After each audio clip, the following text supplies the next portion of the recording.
So the question for today's video is, how much work does a 25-year-old imported JDM car need from right out the gate? So, there are inspections in Japan, but the question is, what are the brakes like and the suspension like?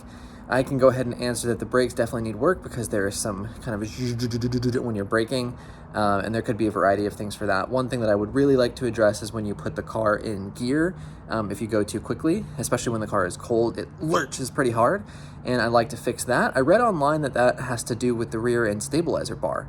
So what I'm going to do today is take a look at the front end. Now, as you can see, this car from the factory is pretty dirt nasty low. It's got factory shocks and springs on it, but they are pretty low. So my low profile Harbor Freight jack actually won't fit under the front bumper far enough to get to the subframe jacking point. So over here, you can see I bought those Rhino ramps. Never owned a set of those before. So what we're gonna do is get the car up in the air, get the tires off, and take a look at the brakes and the suspension. I'll walk you through a little bit of the research I've done in terms of parts and their cost as of late 2023, and give you an idea of what this is going to look like. So hopefully we have some good components in there. I'm just expecting stuff like ball joints and the bushings and all that stuff is just bad. Even though this car only has 117,000 kilometers on it, basically 75,000 miles, it just feels a little worn. In particular, what we would call the passenger side in the US, aka the driver's side on this particular car, feels pretty worn. And like I said in the last video, you kind of feel like the bumps sort of do that to the car. So we want to get that addressed, but let's go ahead and take a look at what it's going to be.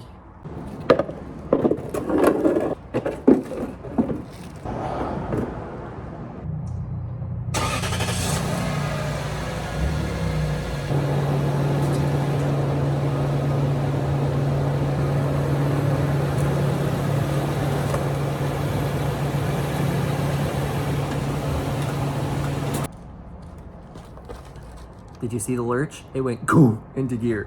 So crazy. I really, really want to get that sorted. I don't know if it's bushings in the rear end or transmission, but hoping it's bushings. So last night I did some boring stuff like put on a new oil filter, change the oil, and then I noticed there's kind of a leaky something going on in here, but I don't know exactly what it is. It's not super obvious. There's no leaks on the ground.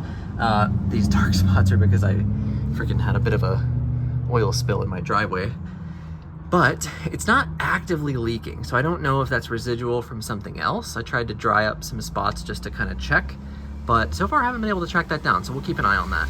All right, so we need to get these center caps off. I'm just gonna use a little plastic pry tool. I've not done this before, but I assume it's just, there we go. Ooh, I snagged it too. It didn't fall on the ground. Perfecto.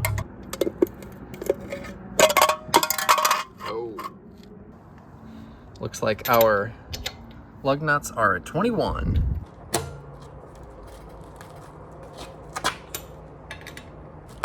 Oh! Did I do that? I don't think I did that. I definitely clonked her though, boys. Oh. I don't know what the torque spec on those is, but it's not that much, or whatever they did wasn't enough ugga-duggas.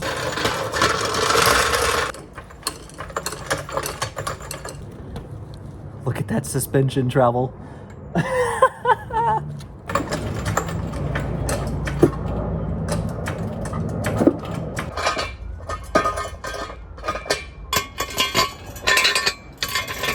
I can't wait for the day that I have a lift or quick jacks. Remember how in the last video I said you don't need much AC? I'm just jacking up the car and I'm sweating.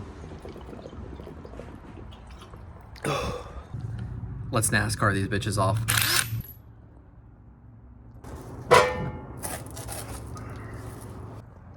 All right, so here's really what I wanted, which was to look into the front end and really figure out what's the state of all of this stuff. Make some room for myself here. I just wanted to look at like, how are the sway bar links, and I can move them with my hands, so I need to replace those. How is our other suspension components? I'm not gonna be able to do anything with that, but I need to get my pry bar out, kind of pry on some of this stuff, look at our front end here and our ball joints, and just take a look at everything. Do we have any torn boots? What is the state of the suspension? RSR. Huh. That is not factory, I do not think. RSR. So OEM shocks and struts for this car, or KYB is the brand, and the acronym that they use on the ones that you can buy currently are like EGR or GR something, GRE, something like that. It is most certainly not RSR. Also, what? That's not right. So another component we can kind of check is our tie rods here. How tight are our tie rod bushings? They feel actually pretty good. I can't manipulate those with my hand.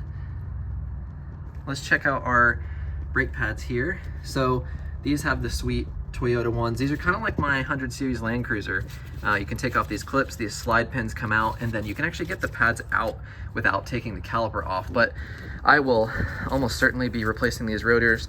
I don't feel any crazy lips on this side. I'm gonna have to get this off and check with my finger and obviously clean that stuff off there. But man, so I'm gonna be 100% honest. I got my pry bar out, kind of pried on a couple things, put it between the sway bar there and this kind of, you know, sort of tie rod control arm thing. They've definitely both move around my upper control arm bushings. That one has a lot of movement in it when I kind of pry from side to side here.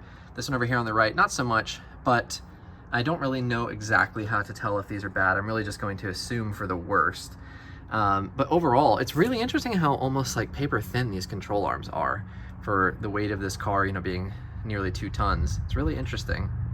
The other thing I wanted to do is just kind of document what the front end of this car looks like. So of course we have a typical control arm. We have the coilover type shock and strut there.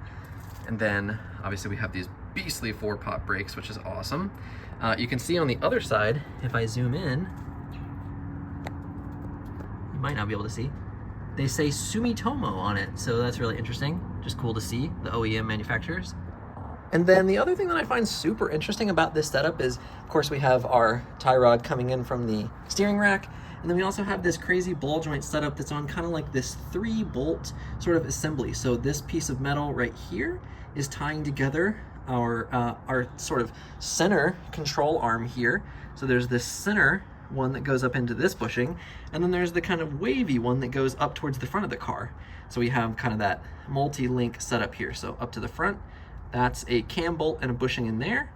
Then we got another one at the cam bolt you can see right there, and then the tie rod. And then looking around from this side, that's just the other perspective. So very interesting to me the way that this suspension is set up. So overall, these control arms are difficult to find because what I'm after with this car is if I'm gonna replace parts, I want OEM or I want OE. And really this came from watching M539 restoration videos and me loving my BMW E46, me watching him do it properly and put the real parts on. OE Bosch and OE Limforder. I hear those in my head every time I see those brands. I hear Stretton saying OE Bosch. I got a little like rubber seal for my dishwasher and it was Bosch, and when I was putting it on it was like OE Bosch. So realistically I'm gonna replace this arm because it's got a bushing in this side and a ball joint in the other. Then I'm also going to replace this one because if we kind of look, if I get this straight on, you can see how twisted that bushing is. So I think this bushing is roasted, and I really don't want to take the time to be pushing these out. I don't have a hydraulic press. I don't want to take them to shops. It's just going to mean a lot more work. We'll see what the cost difference is. I think it's fairly reasonable to just buy the whole arm with the bushing already in it. And then of course that's just going to go in, and that just gets bolted in right here. That's where that arm connects, as you can see. Sway bar link, going to be no problem at all. Then we have our tie rods. I might not mess with those for now unless I'm going to have to get in alignment anyway, which I guess I probably will because these cam bolts there and there, even if I mark them, it's still not going to be perfect. So I'll definitely have to work with that. Then other than that, we're going to need our control arm. And then of course I want new shocks. And I would also like to know what the deal is with these springs. I really don't feel like RSR is the correct factory spring. I feel like these were swapped at some point, and I am not stoked on that. By the way, I went ahead and just screwed in these bolts on this brake hub assembly, and it's perfectly fine. So I know that the wheel gets bolted down and it probably doesn't matter that much, but that's just one of those little things. It's like attention to detail for me. Doing it the right way is important, and so I'm glad to have gotten that situated. Oh, there's anti-seize on my finger from the studs. No! As I was switching to the other side and putting the passenger, aka driver, wheel on, and listen to this. I told you that the brake pedal shimmies when you brake hard.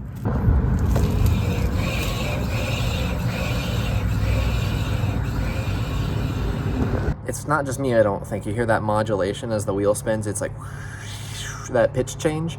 I think that's to do with either the pad's surface uneven or the rotor is warped. So those will definitely need to be changed. NASCAR tryouts, take 2.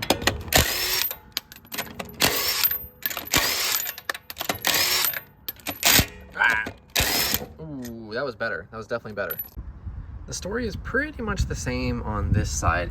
Now, what I'm really interested in is this particular bushing. So of course there's no weight on the front end right now, and it's super tweaked on this side as well. So I'm wondering if under full load, that bushing straightens out, or if this particular bushing was just tightened incorrectly, if it was tightened while it was in the air, and then when it's down on the ground, and then it, that bushing just wears out much faster.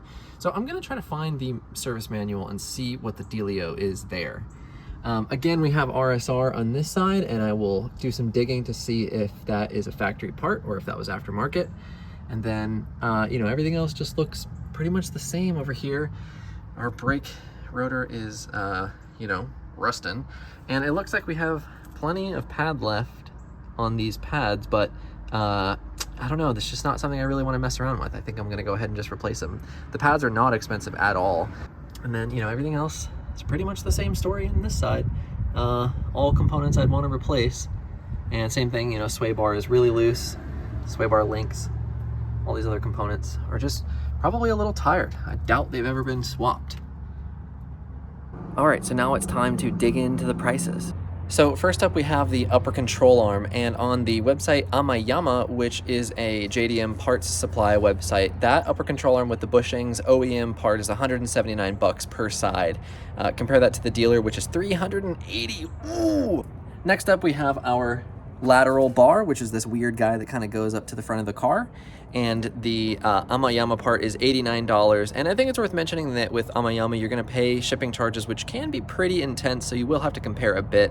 But I mean, even with the shipping on those control arms at $179, you still come out better than buying from the dealer. You just, of course, will have to wait because they're going to be shipped either from Japan or the UAE or whatever, so you might have to kind of just wait a little bit to do your job. Next up, we have our lower control arm, this guy right here, and that is $135 versus $208. So again, not a massive price disparity, but when you got to buy it twice, $70 times 2, are you going to come out ahead or below on shipping? It kind of depends. These parts seem to be fairly competitive and substantially cheaper, but I'm going to have to collectively add it all up and look at the shipping to see if would it make sense to just still buy it from the dealer, even with that markup. The next few bits of this job aren't that bad because most of this stuff can be acquired OE supplier, and you don't have to get it from the dealer. Like for instance, the shocks in the front suspension, those are only about $70 each versus well over $150 at the dealer. Those are obvious, and you can get them from Rock Auto. Next up, we have our brake pads, and those are OE. Akibono is the brand. So we are definitely going to get those from Rock Auto or Amazon because they're about $45 for all 4 that you need for the front, which is pretty awesome. The brake rotors, you could go cheap or you could go really expensive. If you buy the OEM ones, they're about $380 for all 4 corners, because of course I'm going to be buying, the front and rear for all brakes and suspension components eventually. Today is just focusing on front suspension. And then same thing is true, for the rotors, you could get OEM, which seems really kind of excessive, to be honest. That's one of the few components that I think I'll probably just get something like a brand like Centric or maybe Brembo, because they're not terribly expensive. But you just got to figure out where to get them from because shipping is so expensive on those parts. Then we have our cute little sway bar stabilizer links. Those are $80 a pop from the dealer, or they are $50 on Amayama, including shipping. So that is an obvious one where it makes sense, assuming you're willing to wait. I mean, I think $50 times 2, $30 times 2 is $60 in savings to wait maybe 2 weeks rather than 2 or 3 days to get it from your local dealer. That to me is worth it, very worth it. So I got a little sidetracked on these totals. I need to pick back up where I was because what I looked up was whether I'm gonna have to buy springs. And this led me down an interesting path because as we saw, that spring says RSR on it. And when I Google that for this particular chassis, you know, the Lexus LS400 or the Celsior, I get results for lowering springs, which is so interesting. It makes sense because these do almost look like kind of coilover type springs. But when I go up top and I look at the strut tower, we can see that this little cap is factory, and this little the spring perch, this spring hat up here is also factory. It's got a factory part number on it. So they're not coilovers, of course, but it does look like that spring and shock, you know, kind of strut may have been replaced. I need to find some photos and kind of compare this. I find it really strange that there's these other, you know, colored markings on it, kind of these weird indentations and stuff, and I need to kind of double check. But if that's the case and this thing does have lowering springs on it, that makes a lot of sense to me. A big reason why is when I go over even small speed bumps, I always go really slow because my E46 is got some coilovers on it and that thing is low and it will scrape. So I always go over speed bumps slowly in this car, but even still it will bottom out and go and it, you know, the wheel hits the wheel well because the suspension is fully bottoming out even over small bumps. So I think what is in this car is complete junk. So I think I'm gonna need a whole new, you know, strut shock assembly as well as some springs. So let's go ahead and add that to the tally as well. It's also really funny too because I put coilovers on multiple of my cars, but this is one of those cases where I want this to be as OEM as possible. I want this to be just a buttery smooth ride and really comfortable, really floaty, and just exactly as Toyota intended for it. And with that, a little bit of digging, it looks like factory springs are very difficult to find even on Amayama, and they are going to be about $200 each. So I really need to figure out and do some more research if these RSRs are actually lowering springs or if somebody slapped a sticker on it, but it doesn't seem like a very Japanese thing to do, to put a sticker on it. I don't know. We'll kind of see. So I'm going to have to do some more research, but that brings our total to about $1,100 for all the front suspension components, including brakes, which is a lot. So yeah, that also doesn't include the shocks. So the shocks are, they were about $70 each. So that's going to be $140 plus another, you know, what is it, $120. So we're looking at like $1,400 for a full suspension refresh, which is something I really want to do if I'm going to keep this car. That remains to be seen. And so I'm going to give this some more thought. In the next video, I am either going to be doing something else interesting to this car, or we're going to have a slew of parts. So get subscribed for that. Thank you so much for watching, and I'll see you next time.